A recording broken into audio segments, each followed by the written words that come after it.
سکتا. اس کا جواب کئی مرتبہ دیا گیا, اس کا کئی مرتبہ اس کی تشریح کی گئی. لیکن ایک اہم بات بتاؤں میں کہ دیکھو کہ کافر یہ سمجھتے تھے کہ بشر رسول نہیں ہو سکتا, یہ تو کافر ہی ہے, وہ تو مانتے ہی نہیں.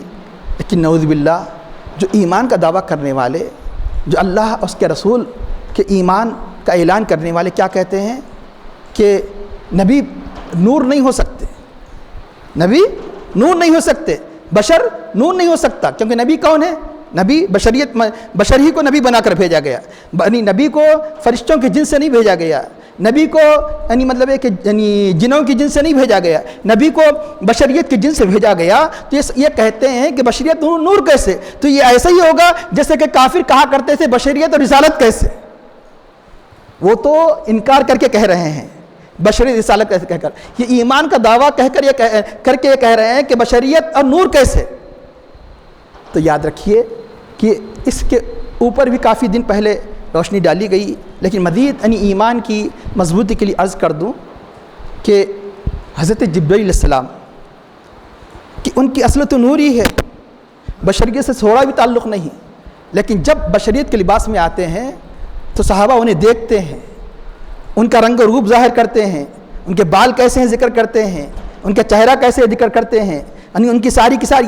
تو باوجود یہ کہ نور ہے, لیکن بشریت کے لباس میں آنے کے باوجود آپ کی نورانیت پر کوئی حرف نہیں آ سکتا. اب نور کے نور ہے تو اللہ کے نبی کے نور سے تو ساری کائنات خود فرشتوں کو پیدا کیا گیا. انوار, سارے انوار کے آپ نور ہے, آپ نور الانوار ہے. تو اگر ہماری اصلاح کے لیے آپ بشریت کے لباس میں بھیجے گئے تو بشر اور نور ہونے میں کوئی یقیناً تضاد نہیں ہوگا. فرشتہ جب انسانی لباس میں آ جائے تو اس کی حقیقت نہیں بدلتی, ملک الموت آتے ہیں. اور یہاں تک کہ بشریت کے لباس میں آنے کے باوجود بھی حضرت موسیٰ علیہ السلام جب ان کی روح کو قبض کرنے کے لیے آتے ہیں تو بخاری شریف کی روایت ایسا مارتے ہیں کہ جن کی آنکھ چلی جاتی ہے. تو مطلب یہ کہ بشریت باوجود نور ہونے کی وجہ سے عارضی طور پر بشریت کے لباس میں آتے ہیں تو بشریت کے عوارض بھی ظاہر ہوتے ہیں. اب یہ کہہ کر کہ بشر ہے تو یہ کھاتے کیسے ہیں, نور ہے تو کھاتے کیسے ہیں, نور ہے تو پیتے کیسے ہیں. اس لیے بتایا گیا کہ ہمارے نبی کہ نوری بشر ہے, کہ کبھی بشریت کا ظہور ہوتا تو کبھی نورانی کا ظہور ہوتا.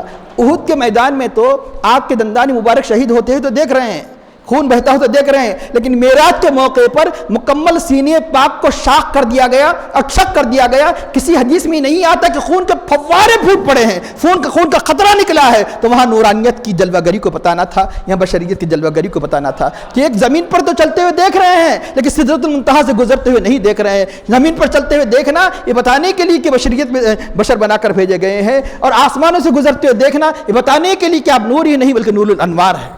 کسی نور کو بھی, کسی نورانی مخلوق کو بھی اللہ نے یہ شرف عطا نہیں کیا کہ یعنی جو اللہ مقام میں پہنچنا جو اللہ تعالیٰ نے اپنے حبیب پاک صلی اللہ علیہ وسلم کو پیدا فرمایا. اور تو انہوں نے اسی طرح یعنی وہی بات کہی گستاخانہ جو اور قومیں کہا کرتی تھی. بشریت کا انکار نہیں, لیکن ان کا کہنا کس لیے تھا گستاخی. یقیناً سارے انبیاء بشر کی جنس سے تھے, لیکن اس کو بطور غستانی مطلب ہے کہ بشریت کے ڈٹ لگانا کہ بشر ہے بشر ہے بشر ہے, یہ ان کے مقام, ان کی عظمت کے خلاف ہے. کئی مرتبہ بات بتائی گئی. حقیقت ہوتے ہوئے بھی بات چیزوں کا کہنا جب بے ادبی ہے, حقیقت کے ہوتے ہوئے بھی عوام الناس میں بات چیزوں کا کہنا بے ادبی ہے, تو نبی کی شان میں اس بات کی رٹ لگانا یقیناً اس سے بڑھ کر اور کیا گستاخی ہو سکتی ہے. یہ بتائیے کہ کئی مرتبہ بتایا گیا کہ ماموں کون ہوتے ہیں. ماموں ہوتا ہے کہ ابا کا سالے. کسی مجلس میں ایسے پکار کر دیکھ لیجئے, اے میرے ابا کے سالے ادھر آئیے, تو سب کے ساتھ قبیلے, سب کے سب رشتہ دار آپ کو مارنے کے لیے کھڑے ہو جائیں گے. آپ کہیں گے میں قرآن کی قسم کھا کر کہتا ہوں کہ کیا میرے ابا کے سالے نہیں. ٹھیک ہے آپ سچے ہیں, پہلے جوتے تو کھا لیجیے آپ. تو باوجود ہے کہ بات سچی ہے, باوجود بات ہے کہ سچی ہے لیکن کہیں نہیں جاتی. کیوں کہ ادب کے منافی ہے, کیونکہ اللہ نے جو تمہاری نسبت سے جو مرتبہ دیا گیا ہے وہ مرتبہ ابا کی نسبت سے ہوگا تمہارے, لیکن تمہاری نسبت سے جو اللہ نے عربی زبان کے اعتبار سے القال اور اردو زبان کے اعتبار سے تمہیں ماموں ہی کہنا پڑے گا. کسی منسٹر کو, وزیر کو آپ ایم ایل اے کہہ کر نہیں پکار سکتے ہیں, کہ جب ایم ایل اے ضرور ہوگا, ہر منسٹر ایم پی ہوگا, ہر منسٹر اگر ریاست کا ہوگا تو ہر یعنی منسٹر وہ ایم ایل اے ہوگا, اور پوری مرکز کا ہوگا تو ہر وزیر وہ ایم پی ہوگا. لیکن اس کو M L A M P کا کہنا یہ توہین ہے, بلکہ جو اسے بڑا مرتبہ دیا گیا ہے اس وزارت کے ذریعے سے اللہ نے انبیاء کو جو بڑا مرتبہ اللہ نے عطا فرمایا اس مرتبے کے ذریعے سے پکاریے. کبھی تو سید الانبیاء کہیے, کبھی تو خاتم النبیین کہیے, کبھی تو شفیع المذنبین کہیے, کبھی تو رحمت اللہ عالمین کہیے. تو اس طرح کہیے آپ کی عظمت ہے. اور انبیاء اور یہ کافروں کے طریقے کو اختیار مت کرو، وما انت الا بشر مثلنا وان نظنک لمن الکاذبین۔ اور کیا کہا کرتے تھے کہ آپ یقیناً آپ کے بارے میں ہم گمان کرتے ہیں کہ آپ جھوٹوں میں سے ہیں، آپ جھوٹوں میں سے ہیں۔ ایک بات ہو سکتا ہے کوئی یہ خیال کرے گمان کر رہے، گمان ہی کر رہے نا، تو گمان کی 3 قسمیں ہیں۔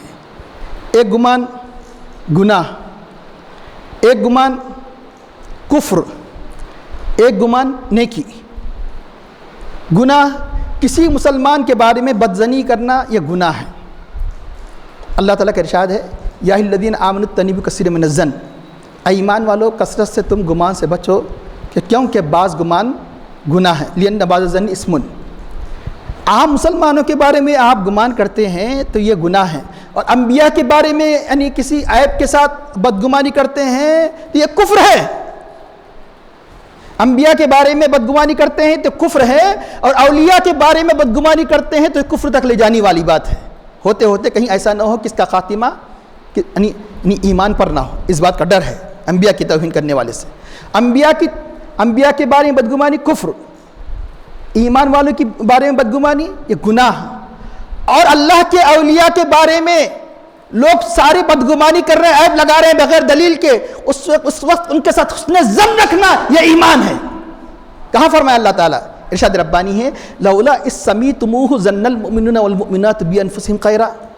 حضرت عائشہ صدیقہ رضی اللہ عنہ آپ کے زوجہ مطہرہ، یہ عالی شان مرتبہ اور عرفت والی اس عظیم یعنی اللہ تعالیٰ یعنی جن کو یہ شرف عطا فرمایا کہ اللہ کے حبیب کی جو زوجیت کا جنہیں شرف عطا فرمایا، اگر منافقین کی جماعت ان کے بارے میں کسی قسم کا بہتان لگا رہی ہے تو تمہیں اے اہل ایمان، اے مومنو، تمہیں ان کے بارے میں نیک گمان رکھنا چاہیے تھا۔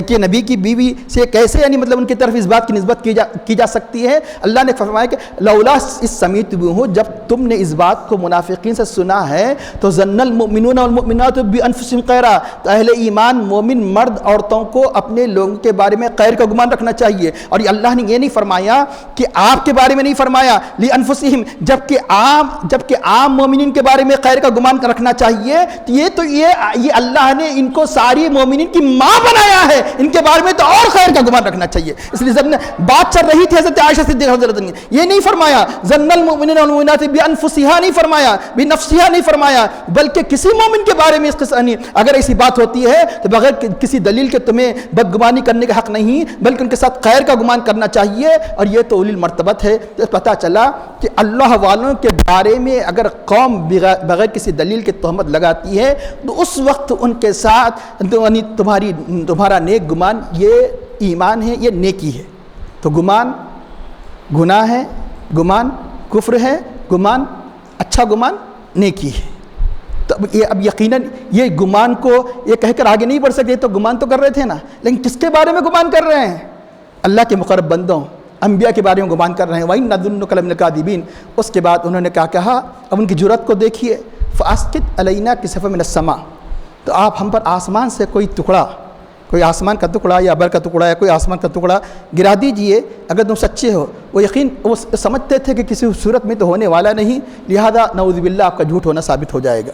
تو آپ نے فرمایا قال ربی اعلم بما تعملون۔ یہ انبیاء کی عادت ہے کہ عذاب کا جب معاملہ آتا ہے تو اللہ کے سپرد کر دیتے ہیں۔ تو انہوں نے فرمایا کہ اللہ بہتر جانتا ہے کہ یہ قوم کس بات کے مستحق ہے، تو خوب جانتا ہے۔ انہوں نے کہا کہ ربی عالم، میرا رب خوب جانتا ہے کہ تم کیا کرتے ہو، تمہارے عمل کے اعتبار سے تم کس قسم کے عذاب کے تم مستحق، اللہ ہی خوب جانتا ہے، اللہ ہی نادر کرنے والا ہے۔ تو اب اللہ تعالیٰ کی طرف جب اس معاملے کو انہوں نے تفصیل فرما دیا، اللہ تعالیٰ نے جو ان کے لیے مقدر فرمایا ہو کر رہا کہ فَكَذَّبُوهُ، تو انہوں نے حضرت شعیب علیہ السلام کو جھٹلایا۔ فَأَخَذَهُمْ عَذَابُ يَوْمِ الظُّلَّةِ، ایک صاحبان کا عذاب نے ان کو پکڑ لیا۔ إِنَّهُ كَانَ عَذَابِ يَوْمٍ عَظِيمٍ، یہ سخت قسم کے عذاب دن کا عذاب تھا۔ اور کیسے سخت قسم کے دن کا عذاب تھا؟ وہ یہ کہ اس طرح کہ وہ کس قسم کا عذاب آیا، صاحبان کا معنی کیا ہے کہ جب تک ان کا قصہ نہ سنیں گے اس وقت تک کہ آیات بالکل واضح نہیں ہوگی۔ واقعہ یہ ہے کہ اللہ تعالیٰ نے ان پر سخت قسم کی گرمی کو مسلط کر دیا، ایسی سخت قسم کی گرمی کو مسلط کر دیا کہ گرمی سے بچنے کے لیے غاروں کے اندر، گرمی سے بچنے کے لیے وہ اپنے گھروں کے اندر چھپتے تو گرمی، کسی قسم کی گرمی ان کا ساتھ نہیں چھوڑتی، اور پانی پیتے چلے جاتے، پیاس بجھتی نہیں۔ کتنے دن تک؟ بتایا گیا کہ 7 دن تک ان پر گرمی کو مسلط کر لیا۔ 7 دن تک تو اللہ نے ان پر گرمی کو مسلط کر دیا، تو عقل میں جو گرمی کی وجہ سے ان کی سانسیں رک رہی تھی، پیاسیں نہیں بجھ رہی تھی، ایک عذاب میں مبتلا تھے، ایسے عالم میں اللہ نے ایک ابر بھیجا۔ اور ابر کیسا بھیجا کہ اب جو ابر کو دیکھا، ابر کیا کرتا ہے؟ سورج کی گرمی کے سامنے اس کی یعنی تمازت کو روک دیتا ہے۔ جو ہی ابر آیا، خوشی کی ماری اس ابر کے نیچے جمع ہو گئے اور سب کو چیخنے لگے کہ اور اس میں قسم کی خوشبو آ رہی ہے، اور بالکل یعنی مطلب ہے کہ ابر کیا ہے؟ سکون کا سبب ہے، آرام کا سبب ہے۔ ساری کی ساری قوم اس ابر کے نیچے جمع ہو گئی۔ کیوں؟ اس لیے کہ جو 7 دن سے جو عذاب مبتلا تھے، یقیناً وہ بظاہر ان کے حق میں ایک نعمت کی طرح دکھائی دے رہا تھا، اور سارے کے سارے لوگوں کو اس ابر کے نیچے جمع کر دیا گیا۔ جب سارے لوگ جمع ہو گئے، اب اللہ تعالیٰ نے اس ابر سے، اسی کو ذلہ، ذلہ کا مطلب ہے کہ سائبان، عربی زبان میں چھتری کو مظلہ کہا جاتا ہے کیونکہ آپ کو سایہ دیتی ہے۔ وہ ایک ایسا سائبان جو ابر جو سائبان کی صورت میں جمع ہو گیا تھا، چھت کی صورت میں جمع ہو گیا تھا، اب وہ راحت کا سبب نہیں، اللہ نے ان کو مکمل طریقے پر جب جمع فرما لیا تب آگ کی بارش ان پر ہونے لگی، اور ایسی آگ کی بارش بتایا گیا کہ جیسے کیڑے مکوڑے اگر مثال کے طور پر کسی کڑھائی پر ڈال دیا جائے تو ٹڈیاں جیسے بھن جاتے ہیں، ٹڈیوں کی طرح وہ سارے کے سارے وہ اس کے اندر جل بھن کر خاک ہو جاتے ہیں۔ یہ یقیناً کتنی خطرناک عذاب کا دن ہے۔ اللہ نے فرمایا انہ کان عذاب یوم ندیم، یہ سخت عذاب کا دن، اس لیے ہمیشہ اللہ کی بارگاہ میں ڈرتے رہنا چاہیے۔